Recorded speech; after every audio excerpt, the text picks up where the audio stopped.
Hello and welcome to the machine learning tutorial series.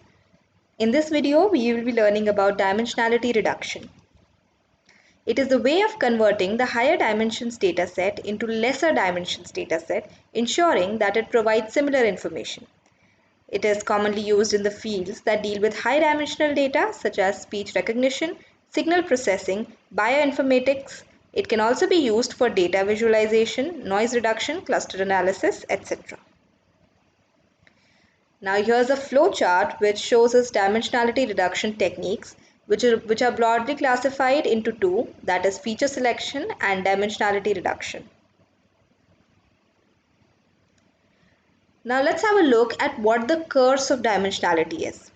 Handling the high dimensional data is very difficult in practice, commonly known as the curse of dimensionality. As the number of features increase, the number of samples also get increased proportionally, and the chance of overfitting also increases. If the machine learning model is trained on high dimensional data, it becomes overfitted and results in poor performance. Hence, it is often required to reduce the number of features, which can be done with dimensionality reduction. There are two ways to apply the dimension reduction technique. The first one is feature selection. Feature selection is the process of selecting the subset of the relevant features and leaving out the irrelevant features present in a dataset to build a model of high accuracy. In other words, it is a way of selecting the optimal features from the input dataset. These are the methods of feature selection: filter methods, wrapper methods, and embedded methods. Now the second way is feature extraction. Feature extraction is the process of transforming the space containing many dimensions into space with fewer dimensions. This approach is useful when we want to keep the whole information but use fewer resources while processing the information. Some common techniques of feature extraction are as follows: principal component analysis, linear discriminant analysis, kernel principal component analysis, and quadratic discriminant analysis. Now, some common techniques of dimensionality reduction are principal component analysis, independent component analysis, factor analysis, autoencoders. Now, let's have a look at all four of these.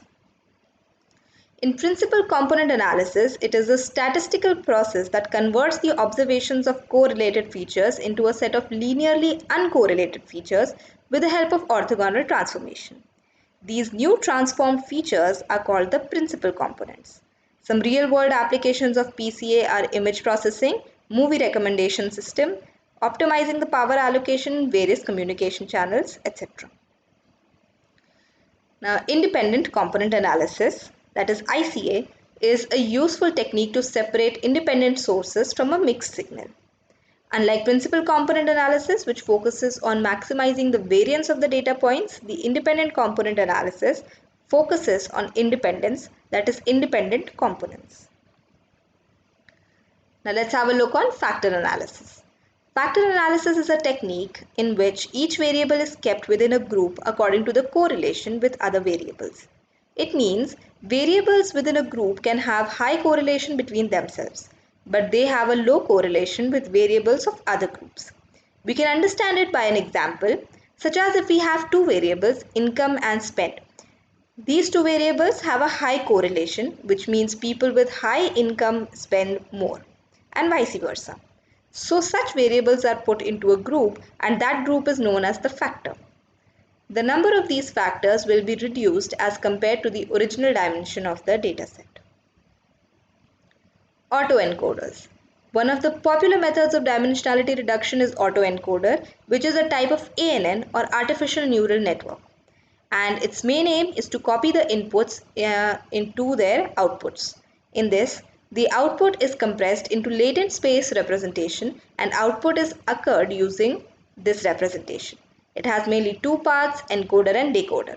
The function of the encoder is to compress the input to form the latent space representation, and the function of the decoder is to recreate the output from the latent space representation. Now, some of the merits of dimensionality reduction are that by reducing the dimensions of the features, the space required to store the dataset also gets reduced. Less computation training time is required for reduced dimensions of features. Reduced dimensions of features of the dataset help in visualizing the data quickly. It removes the redundant features if present by taking care of multicollinearity.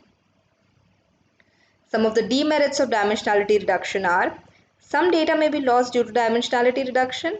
In the PCA dimensionality reduction technique, sometimes the principal components required to consider are unknown. This was all for this video. Thank you.